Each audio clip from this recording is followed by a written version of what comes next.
कोई उसे नहीं रोकता था। सभी जानने लगे कि वह राजकुमारी की सखी है। दोनों हर रोज बगीचे में खेलते। ऐसे ही एक बार एक संत महात्मा चातुर्मास करने के लिए उस गांव में पधारे और गांव में उस जमींदार के यहाँ 4 महीने रुके। जब भी कोई महात्मा या रसिक आते हैं तो उनकी एक अलग और पवित्र व्यवस्था कराई जाती है ताकि उन्हें अपनी पूजा पाठ में कोई दिक्कत ना हो। उसी प्रकार उस जमींदार ने महात्मा के लिए एक अच्छी व्यवस्था की। अगले दिन हर रोज की तरह राजा की बेटी आई। दोनों वही पास ही खेल रहे थे। उसी समय उन संत ने अपनी पूजा पाठ करना प्रारंभ किया। बढ़िया एक स्थान को पवित्र किया और उसमें एक साफ कपड़ा बिछाया और सिंहासन रखा। फिर अपने शालिग्राम को निकाला, उन्हें अच्छे से स्नान कराया, इत्र आदि लगा। इधर संत अपनी पूजा में मस्त थे और बाहर से ये दोनों कन्याएं देख रही थी। फिर दोनों ने एक दूसरे को देखकर बोला, ये वाला खेल हम भी खेलेंगे।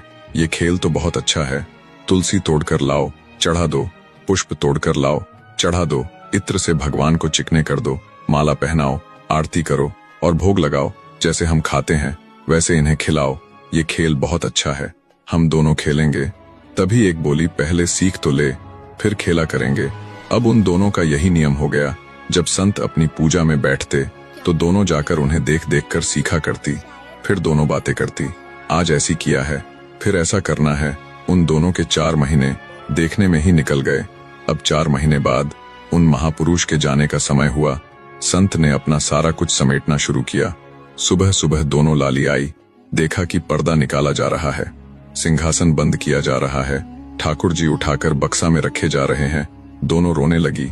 बोले, ये क्या हो रहा है? संत महात्मा जी बोले, लाली अब सेवा पूर्ण हुई, अब हम जा रहे हैं। दोनों कन्याएं फूट फूट कर रोने लगी। महाराज जी के सामने हाथ जोड़कर बोली, बाबा आप चले जाओ, पर अपने ठाकुर जी हमको दे जाओ। हमने पूरी सेवा सीख ली है। हम 4 महीने यही तो करते थे कि आप कैसे सेवा करते हो। महाराज जी ने सोचा, छोटी छोटी लाली है, ये कैसे करेंगे ठाकुर जी की सेवा। बाबा जी आपको यकीन ना हो, आप हमसे पूछ लो सेवा की सारी प्रक्रिया। सुबह इतने बजे उठना है, फिर ठाकुर जी को दूध का भोग लगाना है, फिर गर्म जल से स्नान कराना है, फिर पवित्र वस्त्र से साफ करना है, फिर तुलसी अर्पित करना है, फिर भोग लगाना है। सब आता है हमको, आप अपने ठाकुर जी हमको दे जाओ। संत परेशान होने लगे कि अब क्या किया जाए। धीरे धीरे गांव के कुछ लोग आ गए। जब संत ने सारी बात बताई तो गांव के लोग उस जमींदार की बेटी को समझाने लगे, लेकिन कोई भी उस राजा की बेटी को नहीं समझा रहा था।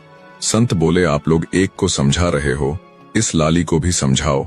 इतने में जमींदार वहां आ गया।